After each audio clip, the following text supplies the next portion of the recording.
Boa noite.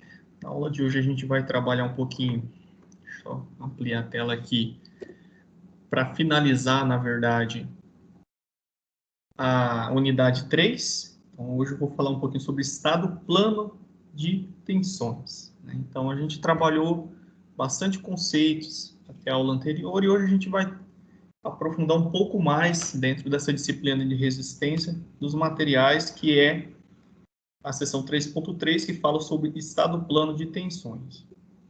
Mas para falar em estado plano de tensões, vamos voltar um pouquinho, né, para lembrar o que seria, né, a tensão, né? Tensão, como a gente já sabe matematicamente, é definida como uma força, né? A gente dá o nome de força F por unidade de área. L ao quadrado, então unidade de comprimento ao quadrado. Aí a gente pode ter as unidades em PSI e MPa. Então essa é a definição de tensão. Mas, de modo geral, né, quando a gente vai analisar uma estrutura predial, um elemento de uma máquina, entre outras coisas, né, a gente sabe o seguinte, que a peça ou a estrutura ela vai estar sujeita a uma ação de várias forças, né? E essas forças vão atuar dentro da estrutura e vai gerar o que a gente chama de tensão.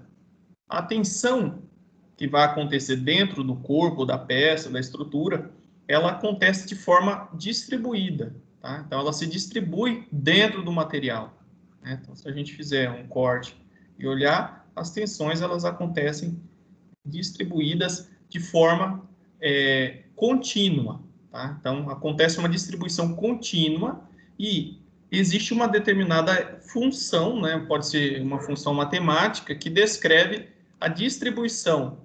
Não necessariamente a distribuição acontece como está aqui, pode acontecer uma distribuição que ela é decrescente, né, à medida que vai mudando a posição, né, mas é uma função continuamente variável. Então, ela é contínua, porém é variável dentro de uma porção que a gente também diz contínua do material, ou seja, se a matéria, né, então se a gente estiver olhando de assim, tiver um furo, né, a tensão ela varia continuamente, né, dentro da porção onde há matéria. Parece ser óbvio isso, né, mas onde não há matéria, não há área, né, então não há tensão. Ok. O que nós fazemos dentro da engenharia, né? A gente analisa como acontece esse comportamento dentro da porção do material. E a gente utiliza o que a gente chama de um elemento infinitesimal. Tá? Um elemento infinitesimal, imagina que você tem uma viga, né? E você pega um ponto ali dentro dessa estrutura, um ponto pequeno, quanto se queira, né? Aí que entra aquela noção de diferencial, que eles têm dimensões pequenas que tendem ao infinito, e a gente observa, né, como as diferentes tensões se comportam dentro desse elemento, tá? E que acontece tudo ao mesmo tempo. Então, isso aqui é o que a gente chama de um elemento infinitesimal. A estrutura ela é grande, né? E a gente pega um cubo, ou a gente chama um elemento quadrático, tá? Ou quadrangular, e traz para cá e amplia, né? Então a gente pegou, imagina que essa estrutura está sujeita a uma força F aqui, a uma torção aqui, né? E uma carga de flexão aqui. Então a gente pega apenas uma porção para fazer uma interpretação do que a gente chama de estado de tensões, tá? Então esse elemento aqui ele está sujeito ao que a gente chama de um estado tridimensional de tensões. Tridimensional porque, ó, nós estamos analisando nos três planos, tá? Nós temos um plano aqui, nós temos esse plano aqui superior, e nós temos esse outro plano aqui. Então, está contido, na verdade, né, nos três eixos. Eixo X, eixo Y e eixo Z. Então, é um estado tridimensional de tensões. E como que a gente observa, né? A gente observa as faces desse elemento quadrangular ou infinitesimal e a partir das faces, né, a gente observa as tensões, né? Então, as tensões, elas atuam nessas faces aqui, tá? De maneiras diferentes, tá? Então, por exemplo, as tensões normais, que são representadas aqui por vetores que estão saindo, né, das faces, ou se for uma tensão com vetor entrando, aí muda, né, o que a gente vai dizer aí, o tipo de tensão, mas basicamente nós temos as tensões normais que atuam perpendicular à face, ou seja, a 90 graus, né, em relação à face, e nós temos as tensões de cisalhamento que são paralelas. Aqui nós temos representado pela letra tau, né, sigma x, sigma y, e tau, sigma y, z. Quando essas tensões perpendiculares tendem, né, por exemplo, a esticar ou puxar o cubo, né, em uma direção ou em outra, a gente diz que é uma tensão normal de tração. Quando tende a empurrar, né, ou fazer com que amasse essa estrutura, né, o vetor está entrando para dentro dessa face, a gente diz que é uma tensão normal de compressão. Já as tensões de cisalhamento, elas são paralelas às faces do cubo, né? Então, elas sempre atuam em binários, tá? Então, esses binários tendem a causar o que a gente chama de distorção. Enquanto as forças normais tendem, por exemplo, a esticar ou comprimir, as tensões de cisalhamento tendem a causar uma distorção angular na estrutura, né? Imagina que a caixa ela tende a ficar, né, deformada lá, ter uma determinada inclinação. Imagina aí você pegar, né, um pão, né, 2 fatias de pão, passar manteiga, né, e tentar deslizar uma fatia sobre a outra. Você vai causar uma distorção naquela estrutura, tá? Só um exemplo fora do contexto, mas que faz entender isso aí. Então, o formato do cubo aqui, ele tende a ficar romboidal, né, um romboédrico. Então, depois você pode pesquisar aí para ver a imagem. Então, as tensões que são paralelas tendem a causar essa distorção. Bom, a gente observa que, por mais que seja um ponto, né, ó, essa estrutura, nós estamos pegando esse ponto aqui, ela está sujeita a uma força F, aqui, de tração. Nós temos uma carga P aqui no meio, né, que tende a fletir, e um momento torsor aqui, né?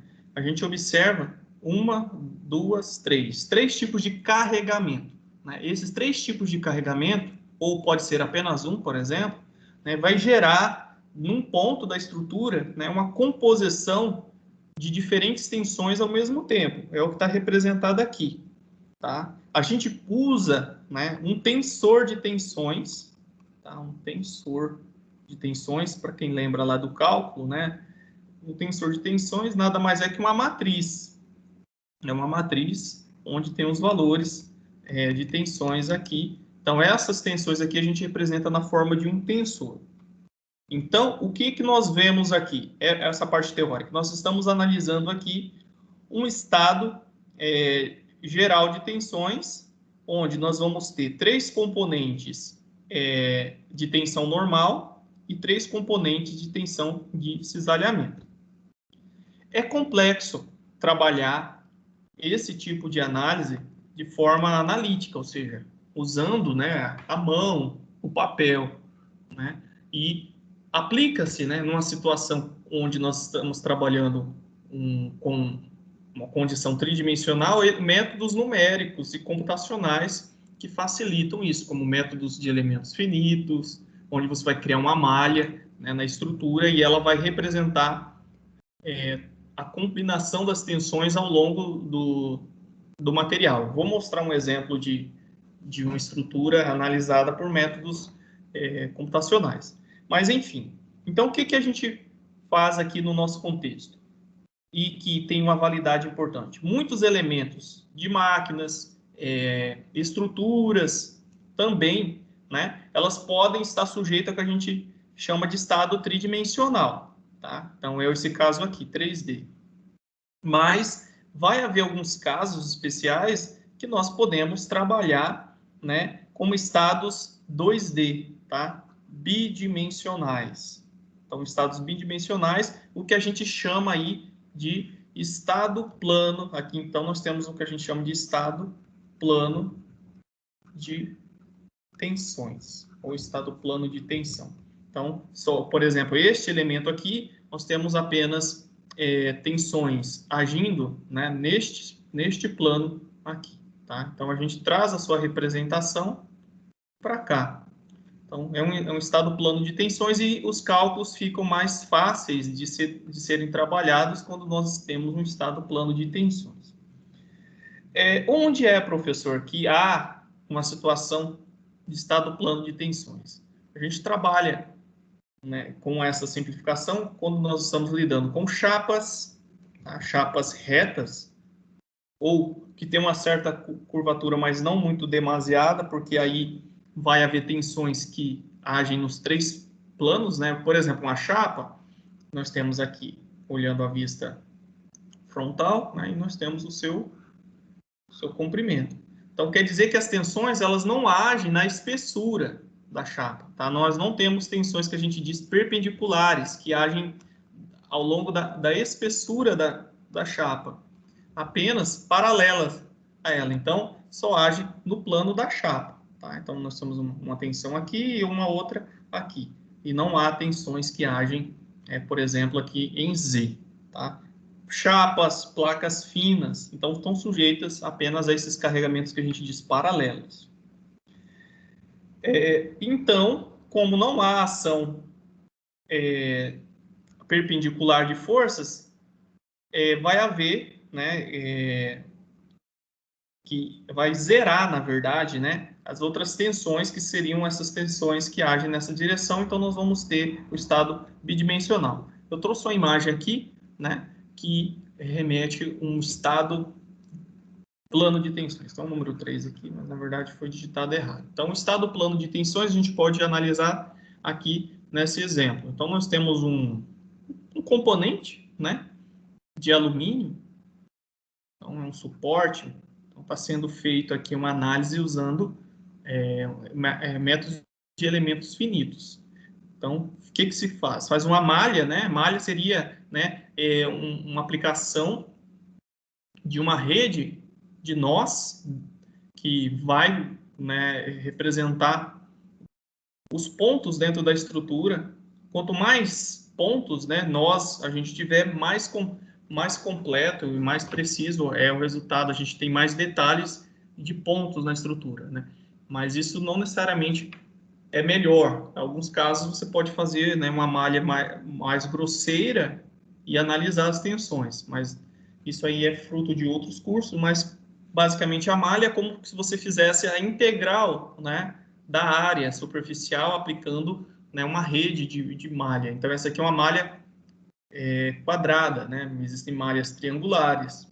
E essa malha faz a integração, né, das tensões pontuais e assim, aplicando um espectro de cores, como a gente observa aqui ao lado, né, a gente tem as tensões. Quanto mais tendendo ao vermelho, né, do lilás ao vermelho, a gente tem onde as tensões são maiores, né? Bom, voltando aqui ao foco, é o seguinte: como eu disse, o estado é plano de tensões quando nós não temos ação de forças que agem, né, ao longo da espessura da estrutura. Então, se nós temos uma chapa fina, as tensões só vão atuar no plano. E para a gente considerar uma situação plana de tensões, a gente deve considerar pontos, né, para analisar longe das situações onde há aplicação de força. Então, aqui já nós não temos uma situação plana, já é tridimensional, né, onde é aplicada a força. Então, há ação de tensões ao longo da espessura do elemento. Mas longe desses pontos, né, e das extremidades onde é feito o aprisionamento, a gente tem apenas da ação desses carregamentos paralelos. Então, chapas finas ou cascas são situações onde nós aplicamos isso. Então, paredes de vaso de pressão, lataria, né, de fuselagem de algumas estruturas de automóveis, de aeronaves, podem ser modeladas como placas, né, como chapas. e atuar sobre um estado plano de tensões. Tá? Então, a gente vai ter uma das tensões principais nulas. Ok. Tá, agora onde a gente vai chegar nesse ponto? Então, a gente vai aprender a calcular esse estado plano de tensões. Então, aqui nós temos a sua representação. Tá? Aqui nós temos a tensão sigma y. Então, aqui nós temos o eixo. Vou colocar aqui eixo y. Aqui o nosso eixo x. Tá? E aqui eu quero trazer para vocês a convenção de sinais. Tá? Quando está o vetor, né, das tensões normais, ou seja, que são perpendiculares às faces, né, do nosso elemento quadrangular ou infinitesimal, se estiver saindo, né, da face, o valor das tensões são positivas. Tá? Então, aqui nós temos uma tensão normal de tração, ela é positiva. Aqui também, o sigma x é uma tensão normal positiva. Então, essa é a convenção. Se tivesse o vetor contrário, seriam tensões de compressão. Então, o seu número, né? Por exemplo, se isso aqui fosse igual a 10, isso aqui igual a 5, ambos seriam 5, né? E, aqui seria 10 e aqui seria 5. Se tivesse o contrário, aí nós utilizaríamos o sinal de menos para representar o valor dessas tensões aqui. Quanto às tensões de cisalhamento, precisamos identificar se ela é positiva ou negativa, olhando aqui, ó, nessa face à direita. Se a setinha, ó, essa setinha que está paralela à face, representa, tá, as tensões de cisalhamento. Então, nós olhamos sempre uma das faces apenas, tá, para não confundir. Então, olhando a face da direita, se o vetor estiver para cima, a tensão de cisalhamento naquele plano, ela é positiva também. Tá? Se estiver para baixo, negativo. Então, olha-se aqui. E se eu olhar deste lado? Vai ser o contrário, tá? Porque as tensões de cisalhamento, elas sempre atuam em binários, ou seja, em duas componentes em direções opostas. Então, para fins de convenção, que a gente vai convencionar, de convenção, para cima, para a direita, isso aqui para cima. Claro, aqui considerando perpendicular, e aqui paralelo. Tá? Então, essas são as convenções. É importante lembrar que esses eixos aqui, ó, x e y, são arbitrários. Tá? Então, se eu pegar aqui este elemento, né, eu quero pegar apenas um ponto aqui, ó. Então, eu vou pegar, por exemplo, este quadradinho, vou pegar uma cor diferente. Então, eu quero analisar qual que é a tensão neste ponto aqui do elemento. Então, eu vou representar ele aqui, né, na sua forma infinitesimal, certo? Eu calculo quais são as tensões que atuam em x, y e z, tá? Então, por exemplo, aqui nós temos o nosso sigma x, aí eu percebo que aqui nós temos um sigma y, e não há nenhuma tensão de cisalhamento, tá? Só para fins de compreensão.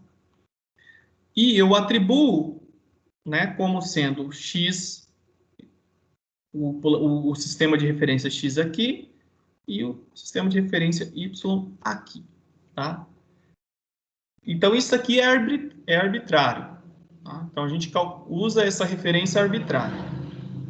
Mas a gente vai perceber que há uma distribuição contínua da tensão. A tensão, ela varia. Tá? A tensão nessa direção é diferente da tensão nessa direção, nessa direção, nessa direção e nessa direção.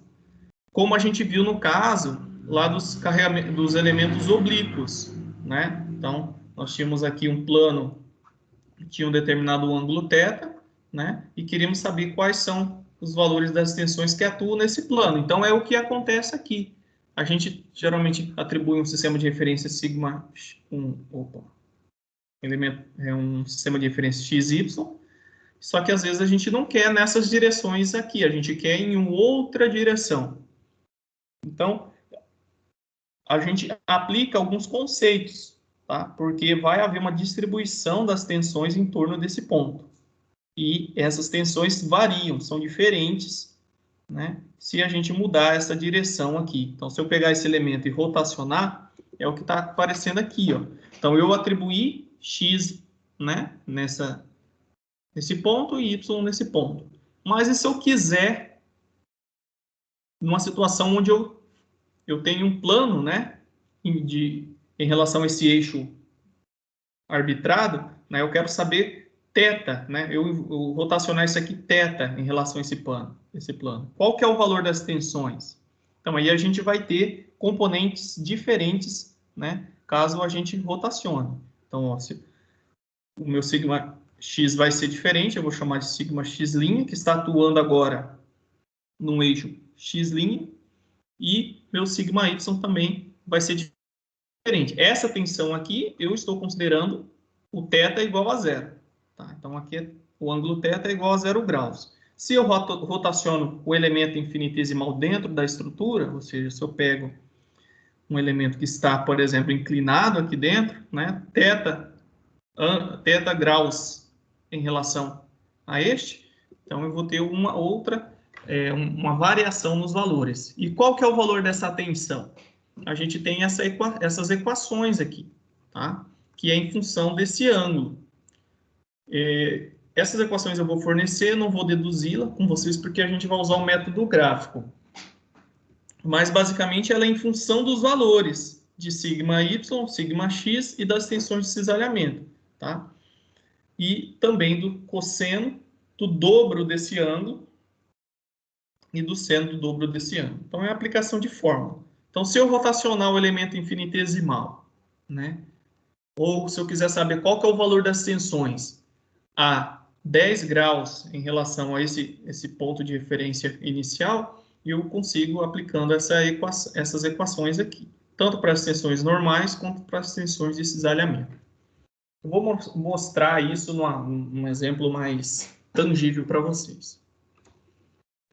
Então, aqui, o que nós temos? Né? Nós temos uma barra, ela está engastada nessa parte aqui. Deixa eu fazer um zoom, fica melhor. Então, nós temos uma barra, né? Ela está engastada nessa parede e está sofrendo ação de uma força R, né? E ação de uma carga P, né? Que tende a rotacionar a estrutura. Então, vocês desejam calcular, né, quais são os valores das tensões no ponto A.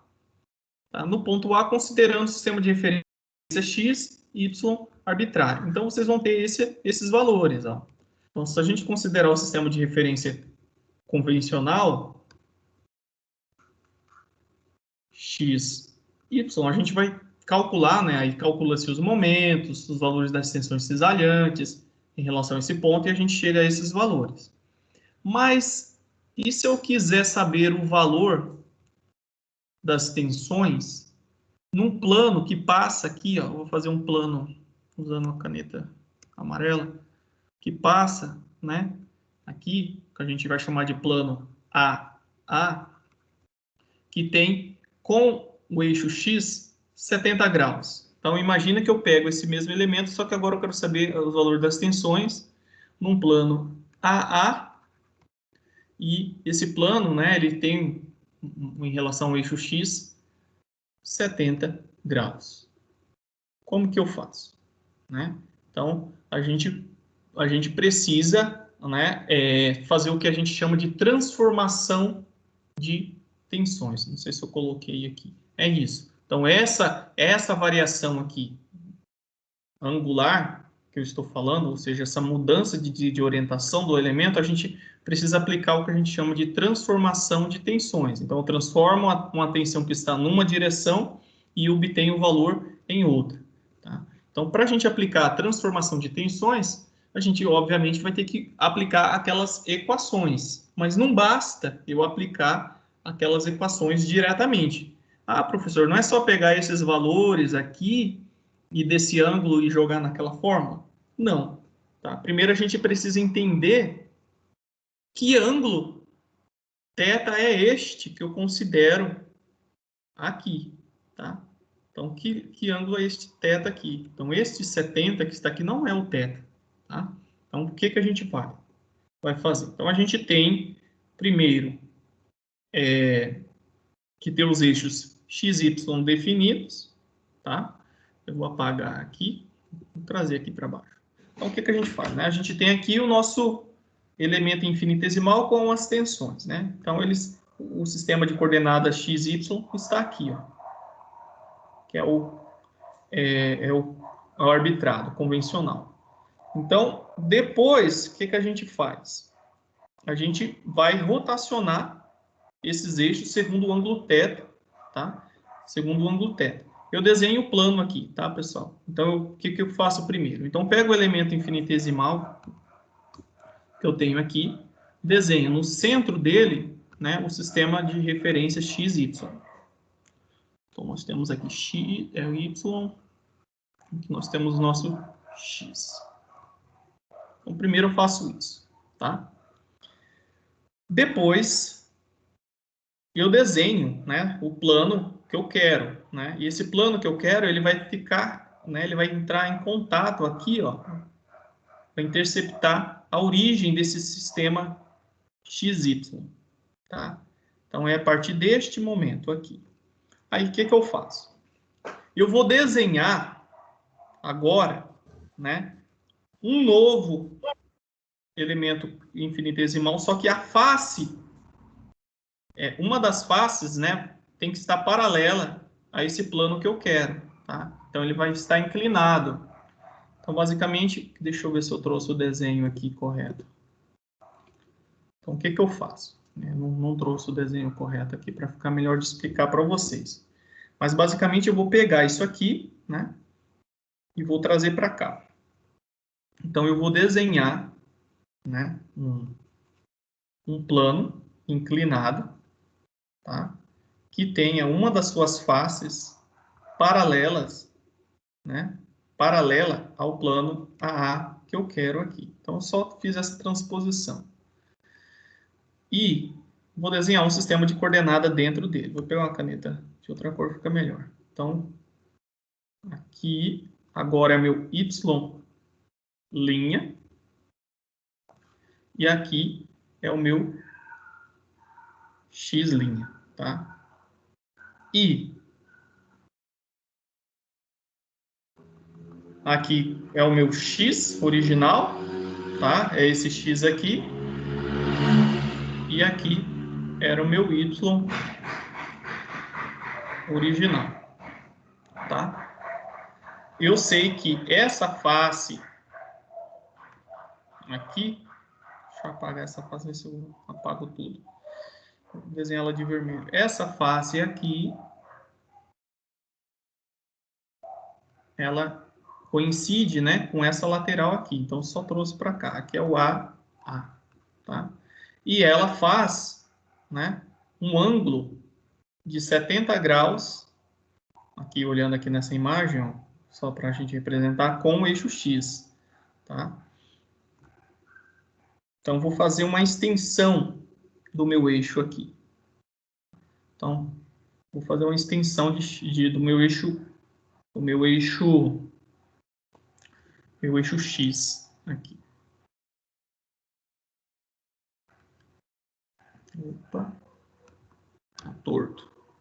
É ruim, eu tinha uma imagem melhor de representar isso aqui, mas vamos tentar trabalhar aqui. Então, nós temos nosso sistema aqui. Se eu consigo transpor isso aqui para cá. Eu desenhei esse elemento, X, o eixo Y, e ela faz 70 graus. Aqui. Tá, é melhor entender da seguinte forma. Então, eu faço esse desenho, né? Eu pego, represento ele aqui, né? E no seu centro eu desenho um novo sistema de coordenada que vai ter uma diferença, né?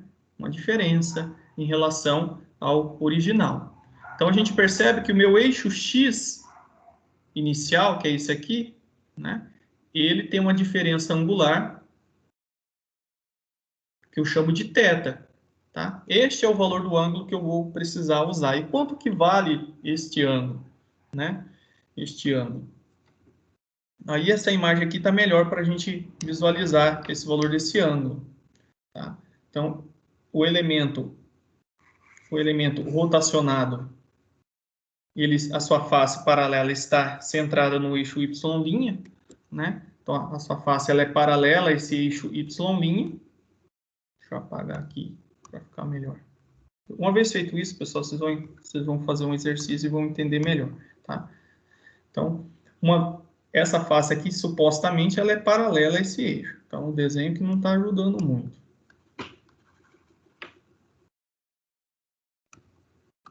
Então, esse eixo aqui está retinho, tem que estar retinho aqui. Vou fazer ele com os traços maiores. Então, essa face aqui é paralela ao eixo Y' aqui desenhado. Aqui é a parte de baixo.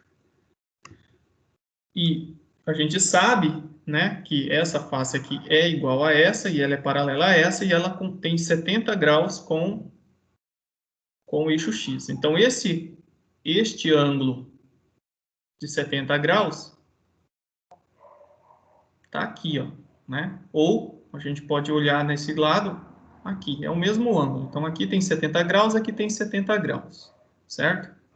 Então, esse ângulo aqui que faz com X é igual a este ângulo aqui de cima, tá? É que o elemento está rotacionado. Então, vamos olhar aqui, ó. Vamos desenhar aqui, fica melhor de ver.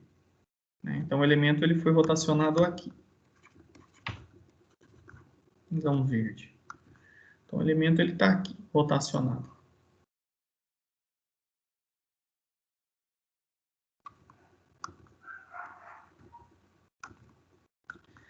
Tem 70 graus aqui, né? Essa face aqui. Então, por trigonometria básica, né? Então, a gente sabe que esse ângulo que faz com X é igual a este ângulo aqui também, com X aqui em cima, independente, né? Se X está aqui, ele também está aqui, tá? Então, é este ângulo aqui que nós estamos analisando. Então, o que eu quero chegar com isso? O que eu quero chegar com isso? É saber o complementar, né? Então, a gente tem 90 graus aqui, ó. Então, daqui, desse eixo até essa parte aqui de baixo, 90 graus. Aqui é θ, né? E aqui eu sei que é 70 graus, tá? Então, aqui é 70. E aqui é θ. Então, 70 graus mais θ é igual a 90 graus. Então, θ vai ser igual a 90 graus menos 70. Então, θ vale 20 graus. Tá? Este é o ângulo θ de rotação do nosso elemento. Tá? Então, nosso elemento ele rotacionou 20 graus. Então, 20 graus em relação ao nosso eixo X original. Pessoal, entenderam isso aqui? Ou ficou confuso?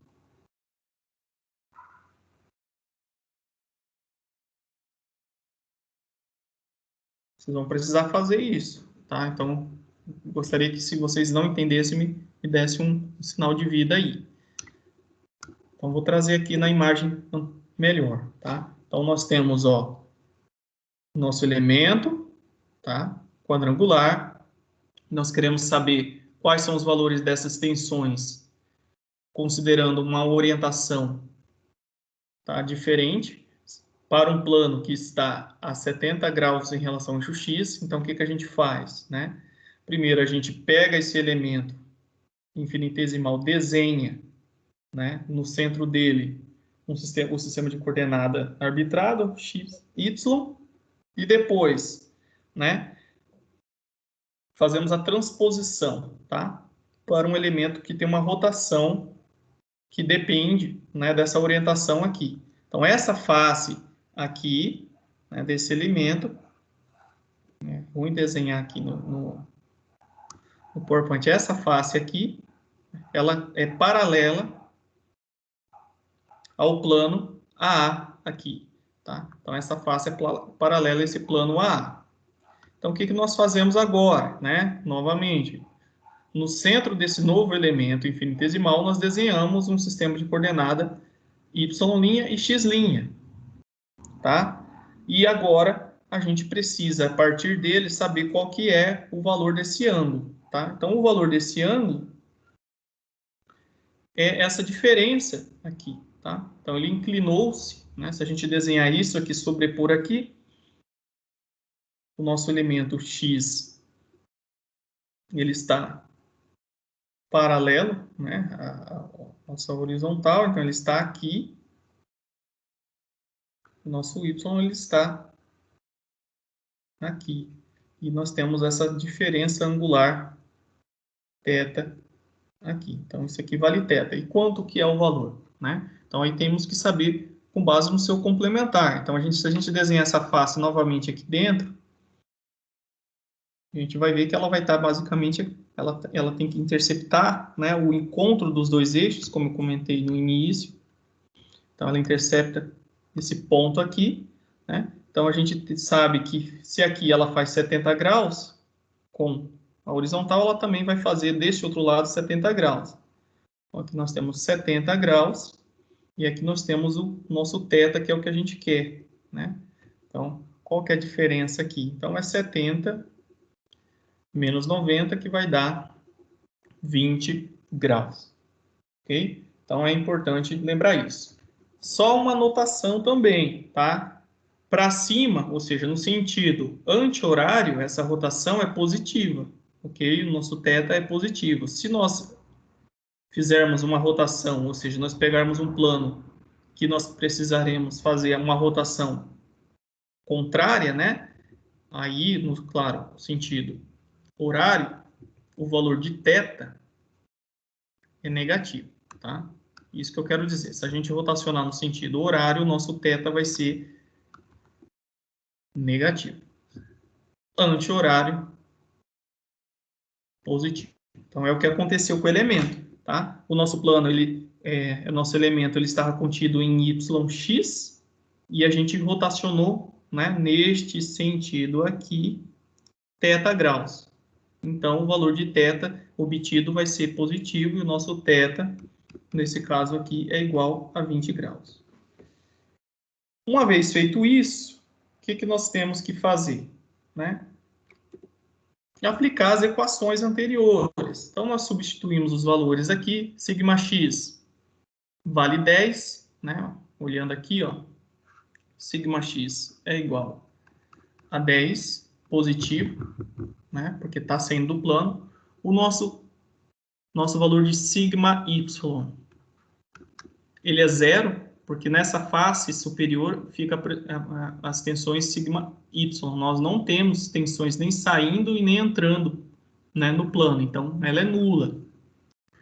E o nosso tal xy, que são as tensões cisalhantes, elas são paralelas à face, tá? E são simétricas. Então esse valor aqui é igual a esse valor aqui, que é igual a esse aqui e esse aqui. E a gente olha sempre nessa face, a gente observa que está para cima. Então equivale, né, a um valor positivo, no caso 25 megapascais. Então, uma vez que você tem esses valores, substitui nessa expressão, né? 10 mais 0 dividido por 2, 10 menos 0 dividido por 2, cosseno de 2 vezes o ângulo, então é cosseno de 40, mais aqui é tal xy, que no caso é 25 vezes seno de 40, e a gente vai obter o valor do nosso sigma linha de x, ou sigma x linha, que nesse caso deu 72, tá? Opa, 7,2 MPa. Se nós aplicarmos nessa expressão de baixo, a gente percebe, por mais que o nosso elemento, né, original, naquela direção escolhida inicialmente, não tem nenhum valor em y, a gente percebe que vai aparecer uma componente aqui, ó, de compressão de sigma linha y de menos 17,2 MPa. Tá? Então, não necessariamente esse valor em y vai ser nulo, porque não aparece aqui. Então, isso é uma coisa interessante de se analisar. Tá? E, por fim... Ô, professor. Oi. Essa questão do eixo Y aí, que ele apareceu um Y', o 17,2 MPa. O que aparece na hora de você fazer as contas, ele vai dar essa incógnita do y'? Em que momento eu identifico isso? Então, na hora que você identificou o ângulo, né, e substituiu nas equações, você vai perceber que o valor de sigma y' não vai ser nulo. Então, você já vai saber que vai existir uma componente em y após os cálculos. Na hora que você calcular, o sigma y', ele vai dar esse valor aí da representação. Isso mesmo. Vai aparecer. Isso acontece muito quando a gente faz uma análise, por exemplo, do ensaio de compressão, um ensaio de tração, e a gente percebe que vai haver uma componente de cisalhamento, né? Então, o carregamento original, ele não tem nenhuma relação e, de repente, aparece. E aqui... Oi, tá ouvindo? Tô ouvindo, não, irmão? Acabei ouvindo um barulho no fundo. Então, é isso, pessoal. O mais complexo é conseguir fazer essa translação de eixos, tá? Então, vou deixar um exercício depois para vocês praticarem. Na aula que vem eu resolvo ele. Então, se não praticar, não tem jeito. Então, a gente parte de uma situação aqui, vou repetir de novo para fixar bem. A gente parte de uma situação onde nós temos o estado infinitesimal. O exercício ele vai pedir o valor das tensões aplicadas considerando uma outra direção, e vocês vão fazer, né, a transposição. Vai pegar no centro do elemento infinitesimal, traça o eixo arbitrário, x e y, ok? Aqui a gente percebe, né, que uma das faces agora do nosso eixo orientado, né, uma das faces do nosso elemento infinitesimal que a gente quer é paralela ao plano pedido. Então, se a gente fosse desenhar aqui dentro, né, nosso elemento ele teria uma face colada aqui, ó, né? Só que fica difícil da gente desenhar junto aqui. Então, a gente transpõe para uma região e tem que manter o paralelismo, né? Então, a gente faz o paralelismo aqui, tá? É o que está sendo feito aqui. Se você achar melhor, pode ser feito dessa forma também, ó. Se a gente sabe que uma das faces coincide com esse plano, né, e a gente sabe o valor desse ângulo, a gente tem um complementar, né? Então, se aqui é 70, ele vai fazer o mesmo ângulo aqui em cima, tá? Então, é 70.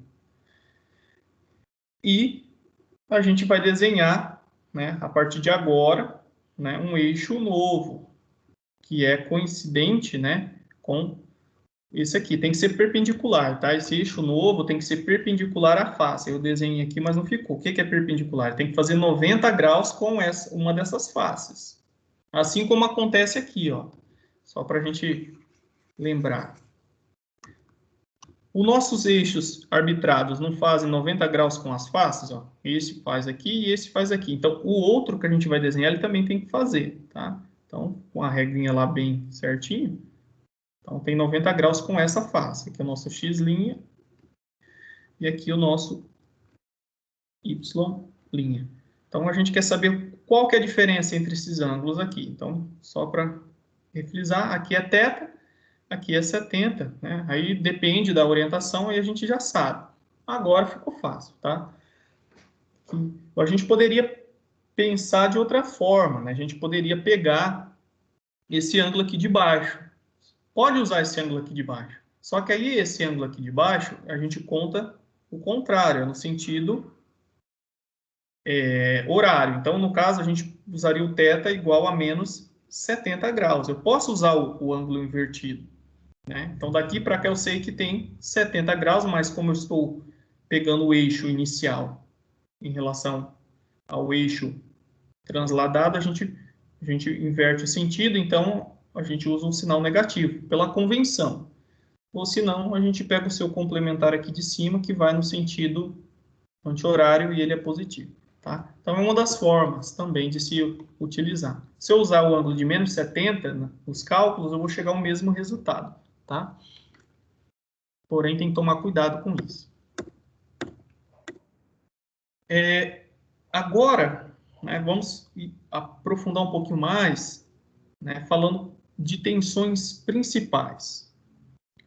O que acontece? Né? A gente observou que vai surgir valores de tensão, nesse caso, vou apagar aqui para limpar, valores de tensão que são diferentes, né? Se a gente analisar nessa direção, com θ igual a 0, ou nessa direção aqui com θ igual a 20 graus. Então, as magnitudes das tensões se modificam, tá? Então, vai variar conforme isso. Então, por exemplo, existe uma direção, né, uma determinada direção em que nós vamos ter as tensões normais máximas e as tensões de cisalhamento nulas. Tá? Então, vai haver um certo valor de θ para o qual um desses valores vai ser máximo, o outro vai ser nulo. Tá? Então, os valores onde nós temos essas tensões máximas, a gente chama, né, de θ, né, de plano, né, um plano principal. Tá? Então, o θ onde as tensões normais são máximas, a gente chama de plano principal. Tá? Então, as tensões máximas vão atuar segundo uma orientação θP, e essas tensões máximas a gente chama de tensões principais. Vai haver, né, uma determinada direção também, onde nós temos as máximas tensões de cisalhamento. Tá? E lá é o plano de tensões principais máximas, não, ou tensões principais de cisalhamento. Então, as tensões principais são os máximos valores, né, de tensão que vão estar atuando naquele ponto e tem uma determinada orientação. Okay? Então, da engenharia, o que nós estamos preocupados? Né? Nós estamos preocupados em projetar uma máquina, uma estrutura, né, uma peça, por exemplo, e essas peças não falhem. Então, para que a gente não atinja o ponto de falha, o que a gente considera? Né? A gente considera um fator de segurança, né? E também que as tensões não excedam, né, os limites de resistência do material, seja, por exemplo, a resistência a escoamento. Então, as tensões máximas atuantes não pode ser maior que a tensão de escoamento, né? As tensões de cisalhamento, né, máximas não pode ser superior, né, às tensões de ruptura do material. Então, a gente precisa saber qual que é o valor das máximas tensões normais e das máximas tensões de cisalhamento, ou seja, nós queremos saber os valores das tensões principais. Aí entra, né, entra aquelas questões da transformação de tensões que a gente viu anteriormente. Então, se eu pegar essas equações e ficar variando o valor de θ, a gente vai perceber que as tensões vão variando conforme esse θ vai mudando. E vai chegar um determinado θ, né, em que nós vamos ter o maior valor de σx e o maior valor de σy e um outro para as tensões de cisalhamento. Então, esse θ a gente chama de θP. Tá? θ principal foi o que eu mostrei ali. Só que isso é inviável, né? É ficar chutando valores de ângulos até chegar numa determinada orientação onde esses valores são máximos. Hoje, com as calculadoras, né, com as planilhas eletrônicas, a gente até consegue fazer isso com uma certa rapidez, né? Mas é inviável fazer isso para cada caso, né? Então, por exemplo, você é um engenheiro, né, e tem que determinar que nessa região aqui a gente já sabe, né? Você é engenheiro e sabe que esse aqui é o ponto mais crítico desse determinado avião, supõe-se aí, tá? Então, nesse ponto mais crítico, considerando um sistema arbitrário X aqui, tá? E Y aqui, ele vai apresentar esse determinado estado plano de tensões. Então, nós temos uma tensão σx igual a 125, σy aqui em cima, observe que está para baixo, então é menos 200, né, negativo, e uma tensão de cisalhamento para cima aqui, né, desse lado, então a gente olha esse lado, de 350. Então, o nosso tal xy igual a 350. Uma observação com relação à identificação da tensão de cisalhamento. Ela geralmente é indicada aqui no encontro dessas duas setinhas paralelas aqui. Outras vezes você pode encontrar aqui, tá? mas geralmente está, né, nesses cantinhos aqui, as tensões de cisalhamento. Então, este é o elemento. Então, aeronáutico, o ponto mais crítico é este, está submetido a esse estado plano de tensões.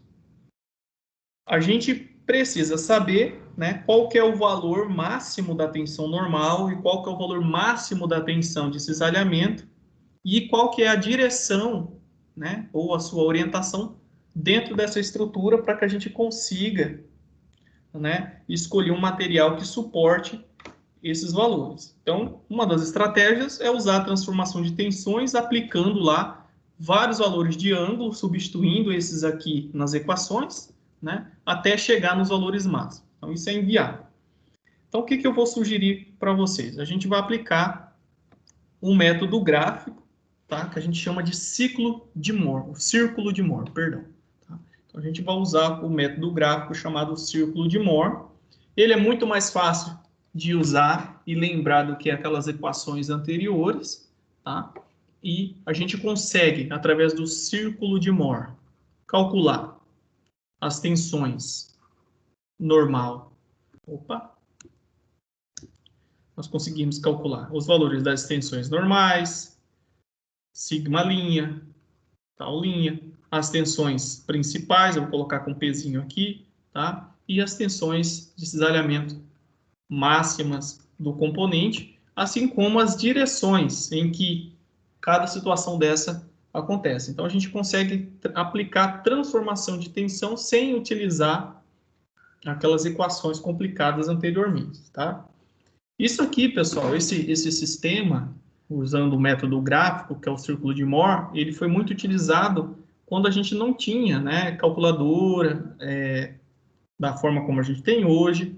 Então, eles usavam planilhas, né, para diferentes valores de ângulo, mas conseguia obter uma imagem gráfica, né, das tensões dentro do elemento. Então, usava-se a caneta, o compasso, uma régua, um transferidor e um papel milimetrado para plotar isso aqui. Então, vocês vão aprender a usar isso aqui. Eu trouxe para vocês, primeiro, que é uma ferramenta gráfica muito interessante para se entender o comportamento das tensões dentro do material, e outra que é muito cobrada em provas, concursos, inclusive dentro de outras disciplinas da engenharia. Então, vamos lá ao círculo de Moore. Então, o que a gente precisa fazer para usar isso aqui? Eu gostaria que depois vocês assistissem essa aula e anotassem algumas informações que eu trago aqui. Então, a primeira coisa que vocês precisam ter é o nosso estado de tensão bem definido, com seus respectivos valores, né? Considerando as convenções que eu trouxe para vocês no início. Então, aqui nós temos mais 30, sigma x, menos 10, sigma y, e o nosso tal xy positivo de 5. Então, uma vez que você tem isso aí, agora, para construir o círculo de Moore, a gente vai desenhar dois eixos. Então, nós temos um eixo aqui, supostamente seria o nosso eixo X, né? Mas, na verdade, a gente vai chamar de um eixo sigma, tá? Onde a gente vai representar as tensões normais. E aqui nós temos um eixo tal, onde nós vamos desenhar as tensões, ou plotar, na verdade, as tensões de cisalhamento. Vocês vão encontrar em outros professores ou outros livros, né, esse eixo aqui ao contrário.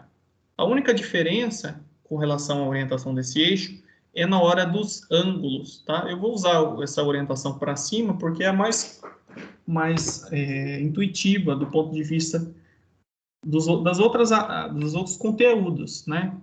Eixo X para cima, positivo, eixo para baixo, negativo. Tá? Então, a gente tem essa referência. Uma coisa interessante, tá? Valores positivos de tensão são plotados, né, para cá, valores negativos para cá, considerando as tensões normais. E positivo para cima, né, de cisalhamento, e para baixo, negativo.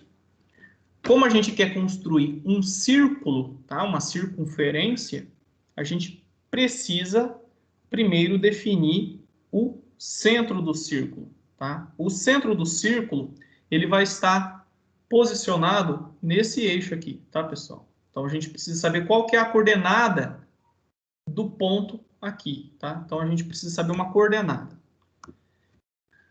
Então, a coordenada do centro do círculo, vou colocar aqui o centro do círculo, ele é dado pela seguinte coordenada. Pela tensão que a gente chama de tensão média, tá?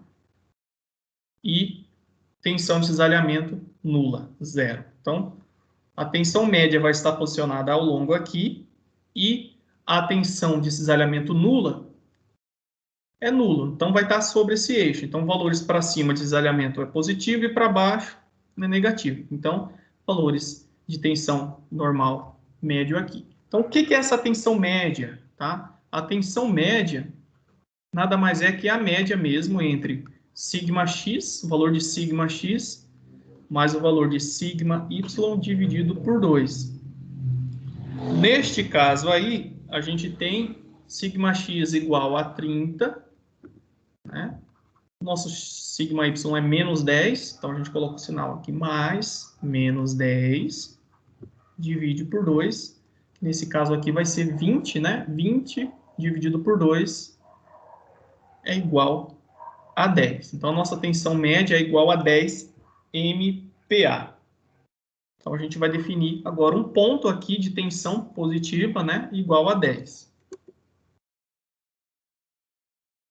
Então, a gente faz um pontozinho aqui. Então, eu já trouxe mais alguns elementos, eu vou explicar, tá? Então, a gente primeiro marca, né, no eixo sigma o valor aqui, considerando uma escala, tá?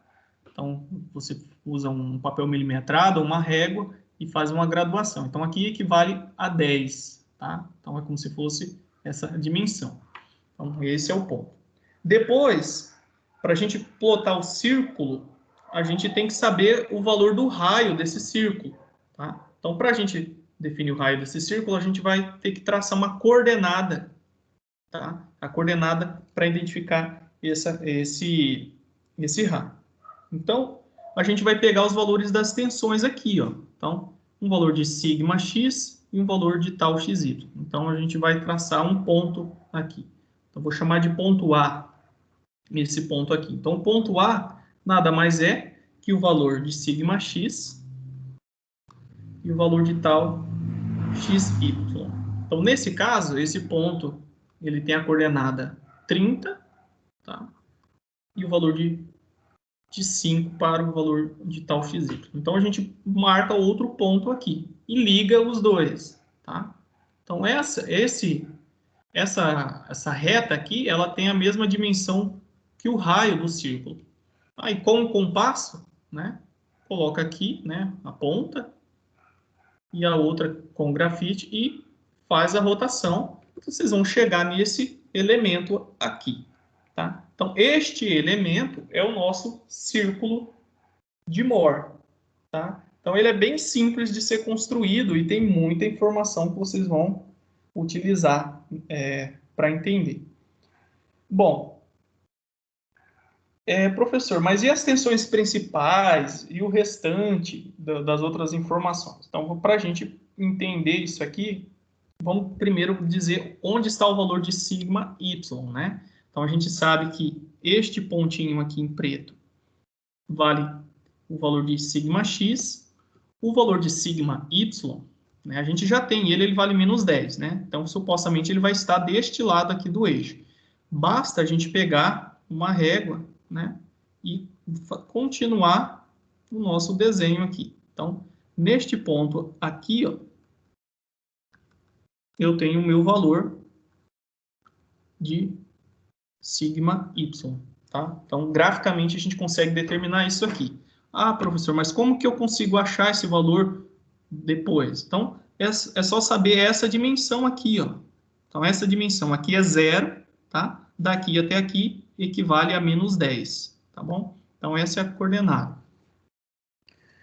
Vamos ver se eu trouxe um desenho aqui. Então, σy é uma continuação, tá, dessa reta. E é esse ponto aqui.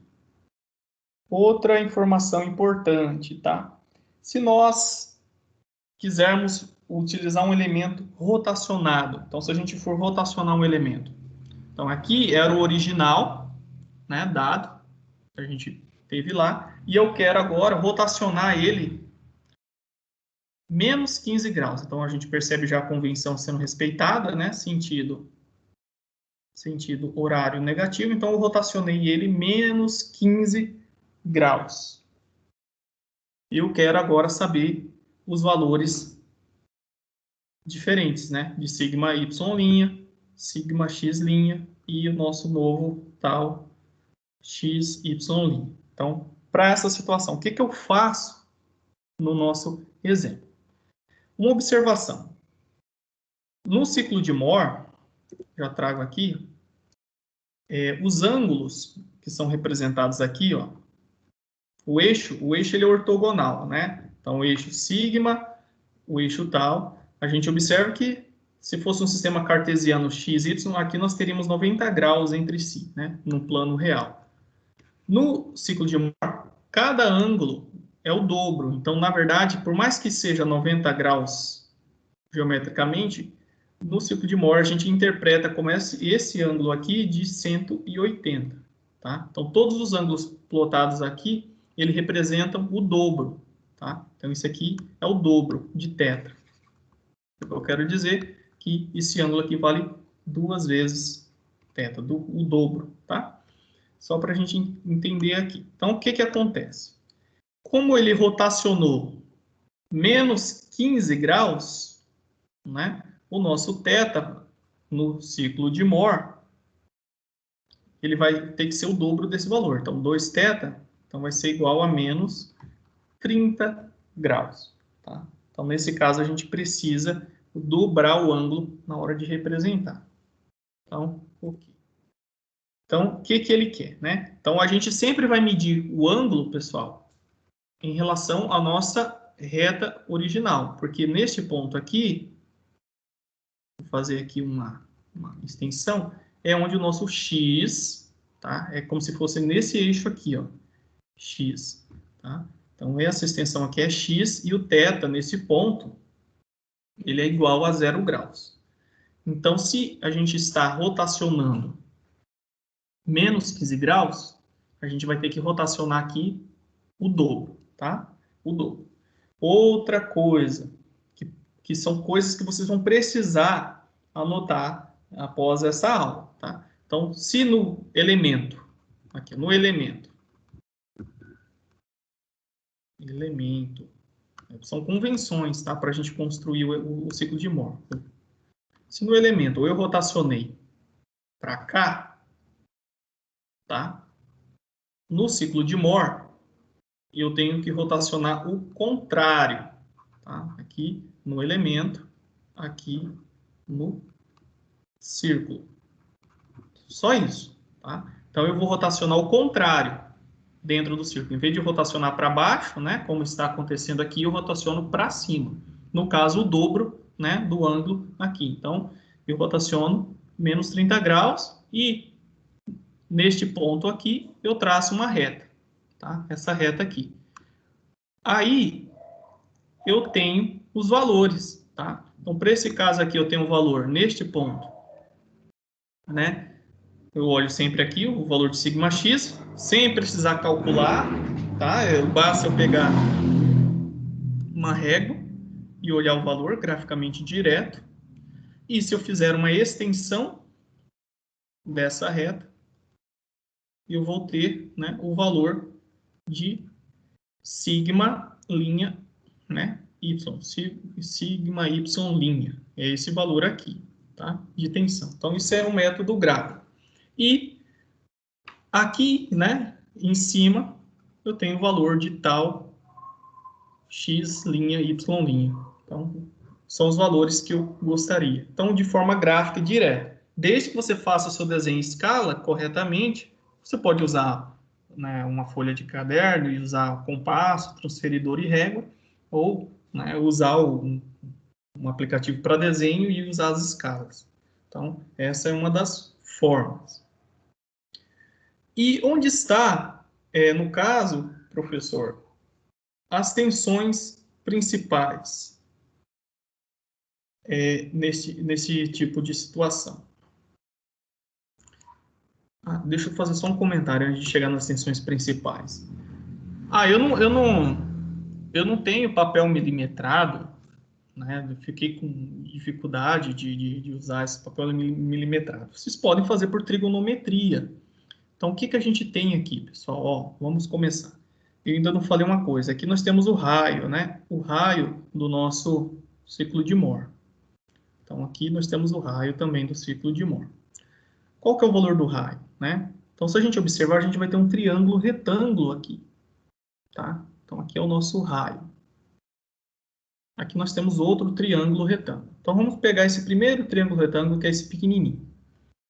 A gente sabe que essa altura aqui do triângulo retângulo, ela equivale ao valor de tal xy. Tal xy. E qual que é o valor dessa base aqui, né, do nosso triângulo? A gente sabe o seguinte. Deixa eu trazer ele para cá. Então, essa aula é um pouquinho chatinha em termos de noção geoespacial, porque tem muitos detalhes. Mas a gente vai trabalhar um pouco isso. Então nós temos aqui a base. Aqui nós temos, ó, esse cateto. E aqui nós temos o raio. Nossa, ficou péssimo o triângulo.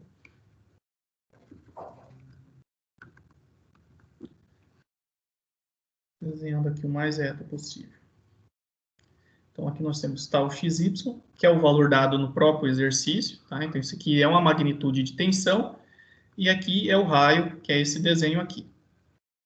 Eu quero saber qual que é essa dimensão aqui. Essa dimensão. Então, para eu saber essa dimensão, a gente tem que olhar aqui, ó.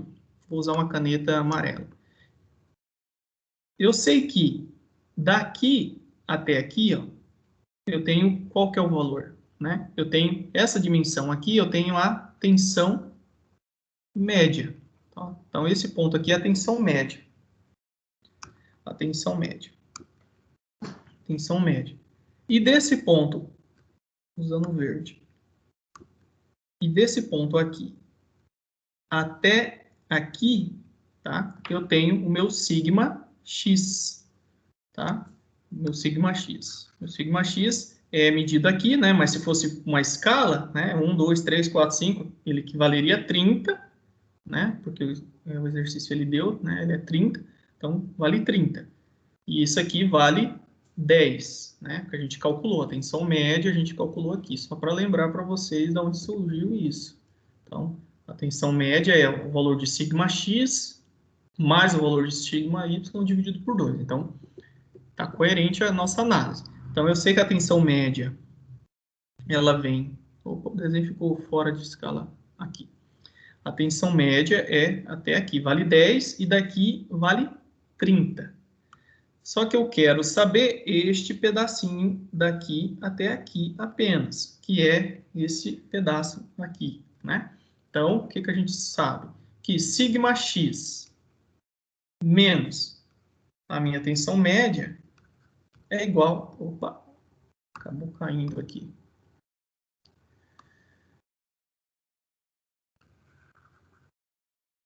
Deixa eu voltar aqui. Então, sigma x menos a tensão média é igual a essa dimensão, né?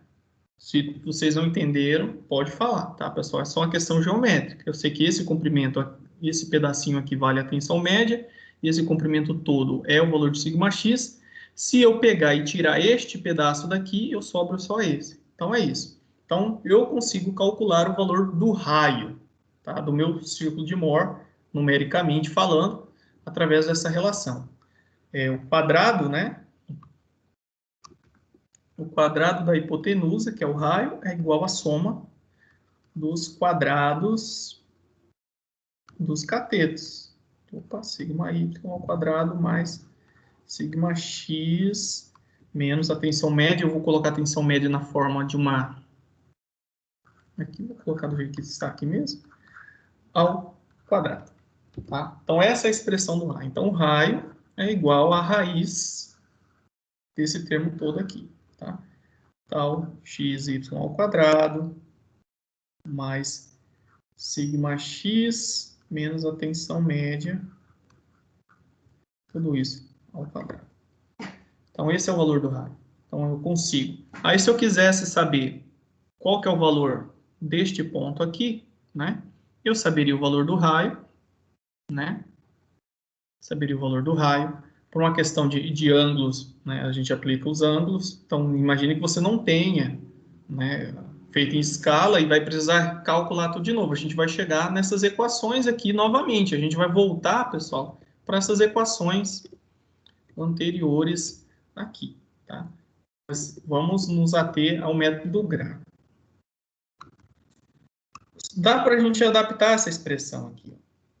Dá para eu melhorar isso aqui. Eu sei que sigma x menos a tensão média, eu sei que a tensão média é sigma x mais sigma y dividido por 2. Então, eu consigo fazer um mínimo múltiplo comum aqui, né, e melhorar essa expressão. Então, vai ficar 2 sigma x menos, aqui dentro, né, menos sigma x,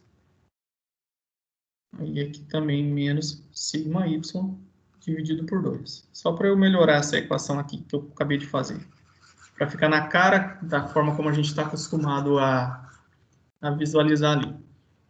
Então, o que nós vamos ter aqui? 2 sigma x menos sigma x vai ficar sigma x positivo, né? E aqui menos sigma y dividido por 2. Então, essa expressão aqui, ela é igual a essa, tá? Então, eu vou reescrever aqui a equação do raio. Então, o raio do ciclo de Mohr é igual a raiz quadrada, né, de tal xy ao quadrado, mais sigma x menos sigma y sobre 2 ao quadrado. Eu apliquei Pitágoras.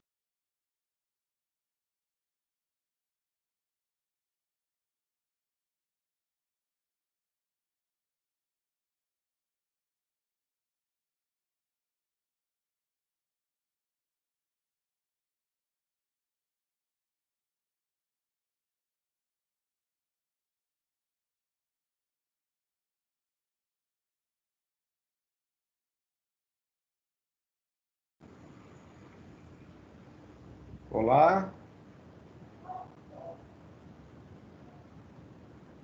Alguém me ouve? Caiu? Estou ouvindo. A áudio voltou agora.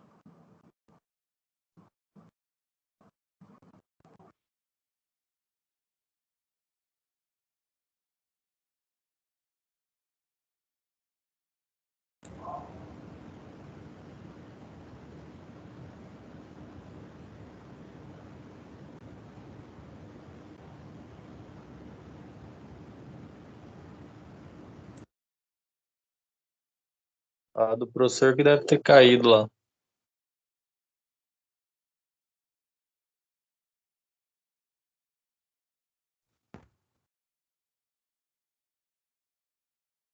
Pessoal, tá me ouvindo? Estou ouvindo, professor. Sim. Voltou agora. Esse negócio aqui hoje está difícil, hein? Vamos lá. Pessoal, que parte que cortou aqui? Para eu recapitular. Essa parte até chegar aqui vocês pegaram, né? Sim.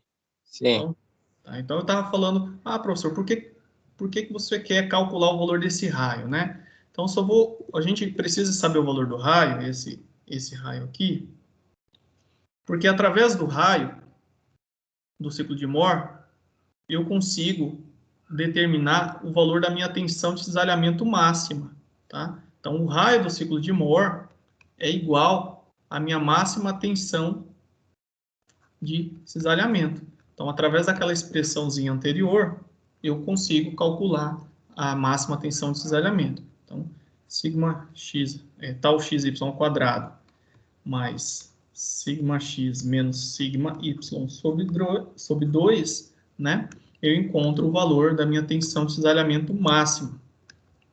Mas como que eu sei que ela é máxima e é igual ao valor do raio? Se eu pegar e estender aqui, ó, esse ponto é onde eu vou ter o maior valor de tensão de cisalhamento, tá? Então, essa é a máxima tensão de cisalhamento e o seu comprimento, tá, é igual ao raio do ciclo de Mohr. Então, ela é importante para essa análise. Então, vocês poderiam, pessoal, aplicar essa equação direta para encontrar a máxima tensão de cisalhamento. Mas, graficamente, a gente interpreta dessa forma. Outra coisa, né? As tensões principais. Onde estão as tensões principais? Normais, né? Quando a gente chama de tensões principais normais, a gente está querendo saber os valores desses extremos, ó. Aqui onde nós vamos ter uma tensão principal máxima, né? Sigma 1, vou chamar aqui. E nessa outra extremidade, eu vou ter o meu sigma 2. Então, as tensões principais máximas, graficamente, representam essa dimensão aqui, né, para 1, e essa dimensão aqui para a tensão principal 2. São os maiores valores, tá? Ok. E como que eu consigo determinar graficamente? A gente sabe que essa dimensão aqui, ó, até o centro, né, a gente tem o que a gente chama de tensão média. Volta de novo, né? Nós temos a tensão média. E se a gente olhar este pedaço do centro do círculo até essa extremidade, o que que a gente tem? O raio, ó. Essa dimensão aqui é igual ao raio. Então, a tensão principal, sigma 1, é igual ao valor dessa tensão média mais o raio. Então, é a tensão média mais o raio do círculo. E qual que é o valor de sigma 2? Eu sei que deste ponto até essa extremidade aqui eu tenho o raio, né? O raio. E este pedacinho aqui é a minha tensão média. Então, é a minha tensão média menos o raio vai chegar a este pedaço aqui. Então, sigma 2 é obtido pela tensão média menos o raio. Isso aqui é importante para concurso público também. Então, às vezes, você precisa calcular as tensões do plano de um elemento e não vai lembrar todas essas equações. Então, graficamente, a gente encontra isso aqui, ó. Esses são os pontos onde nós teremos as máximas tensões principais do círculo de Mohr, tá? E qual que é o valor do ângulo em relação aqui, ó? Isso aqui é o nosso x igual a 0 graus, né? O θ é igual a 0 graus. As nossas tensões principais, né? Elas estão a um determinado ângulo em relação ao nosso plano arbitrário, né? Então, a gente aplica os mesmos conceitos. Aqui eu já expliquei para vocês. Então, aqui nós temos o sigma 1, né? O sigma 2. Então, o ângulo, ou seja, a direção em que a máxima tensão principal acontece, né? É igual ao dobro, né? Aqui, considerando aqui que deu 26,6 graus, né? Então, na prática, isso aqui seria metade, né? Porque o θ principal 1, né, é igual... No ciclo de Mohr deu 26,6, né? E no plano real é a metade. Então, isso aqui dividido por 2 vai ser igual a 13,13 graus. Então, naquele elemento infinitesimal inicial lá, né? Se a gente pegar aqui como x e θ igual a 0 graus, se a gente medir isso aqui lá, então, no ciclo de Mohr tá para baixo, aqui a gente mede para cima. Então, se a gente medir esse ângulo, nós vamos ter uma tensão principal máxima. O meu ângulo aqui ficou extremamente extrapolado. Então, ele estaria mais ou menos assim, né? Nessa direção aqui, nós temos supostamente 13 graus. E é aqui onde nós temos uma tensão principal máxima. E o outro? Né? O outro está aqui, né? Sigma 2. Sigma 2 a gente... Oi? Estou com uma dúvida em relação aos sinais dos ângulos na hora de passar do elemento para o círculo de Mohr. Ele se mantém do elemento para o círculo de Mohr, se for negativo ou positivo, mas que muda a direção do ângulo? Ele fica... Você só muda o sentido. Só que o sinal é o mesmo, ó. Enquanto no elemento real, né, os positivos é no anti-horário, sim, no ciclo de Mohr, horário. Tá? Então, aqui, por exemplo, né, a gente calculou as tensões principais máximas e quer saber qual que é o ângulo que ela faz, né, qual que é a direção, considerando o elemento real. Então, o elemento real ele está posicionado aqui, né? Aqui é o nosso 0 graus. E a tensão principal máxima, ela está a 26,6 graus no círculo de Mohr. Só que a gente sabe que tudo que está no círculo de Mohr é o dobro, né? É um positivo, porque a gente fez no sentido horário no círculo de Mohr. Aí, na hora de transpor para cá, ó, a gente, obviamente, vai pegar a metade desse valor e vai plotar no sentido contrário, então no sentido anti-horário. Só inverte. É um pouco confuso, mas é invertido. Para a gente agora analisar a tensão principal 2. Então, a gente parte aqui do nosso 0, né? Só que agora a gente vai vir no sentido anti-horário. No ciclo de Mohr, né? A gente observa que no sentido anti-horário é negativo. Então, só para lembrar, no círculo sentido horário, o θ é positivo, e no sentido anti-horário, o θ é negativo. Aqui no elemento, né? O elemento sentido horário, o θ é negativo, e anti-horário, o θ é positivo. Uma dica, para que vocês não precisem estar invertendo os sentidos de rotação dessas setas, aí teria que inverter esse eixo, tá? Então, o tal teria que estar para baixo. Aí você poderia transpor usando a mesma convenção aqui. Mas como a gente está usando o θ, né, o eixo para cima, o tal para cima, perdão, a gente precisa considerar essa convenção. Então, a tensão principal 2, a gente mede esse ângulo aqui. Então, no transferidor, como a gente mediu para cá, ele deu 153,4, né? Mas como está nesse sentido, vai ser um ângulo negativo. Então, graficamente, como que eu sei esses ângulos? Usando o transferidor, tá? Então, o transferidor, você olha aqui. Bom, aí, no elemento, a gente tem que plotar, né, no sentido contrário. Então, ele está orientado para cá, né? Então, tá para cá, ó. Então, aqui é o nosso 0. Então, 100 e poucos graus. Então, teríamos que ter um esquema. Então, ele teria nessa direção. Daqui é 0, né? Menos 1.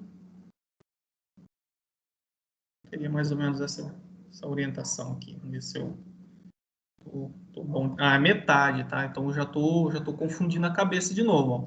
Isso aqui tem que ser a metade. 2 θ principal 2 é igual a menos 153,4.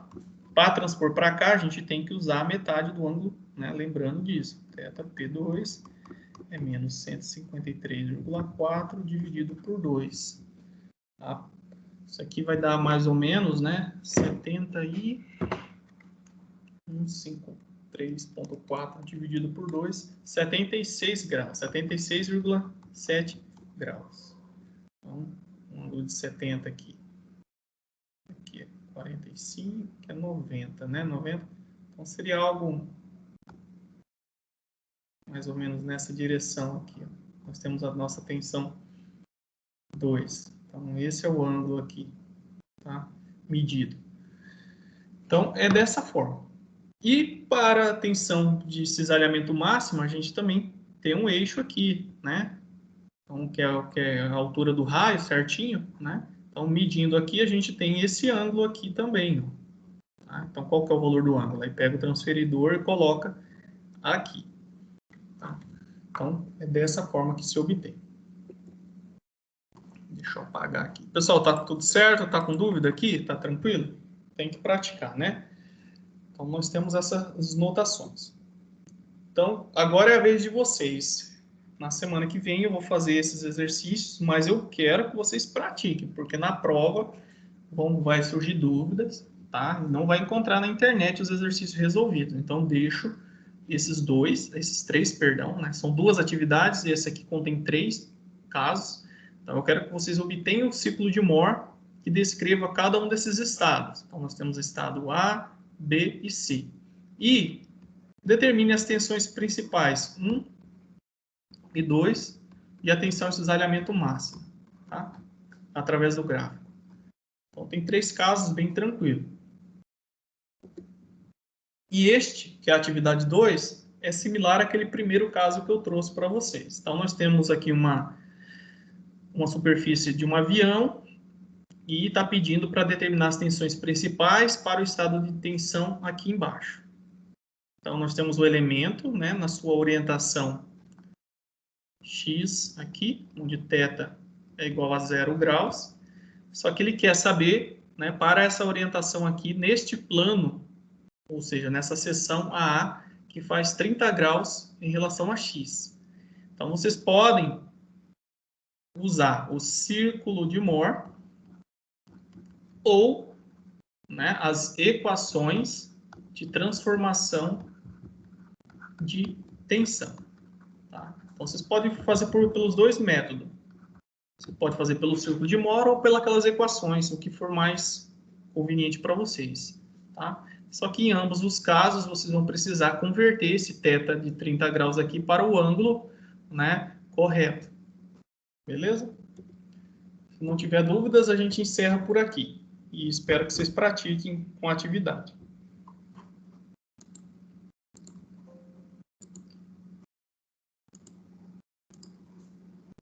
Tudo certo, pessoal?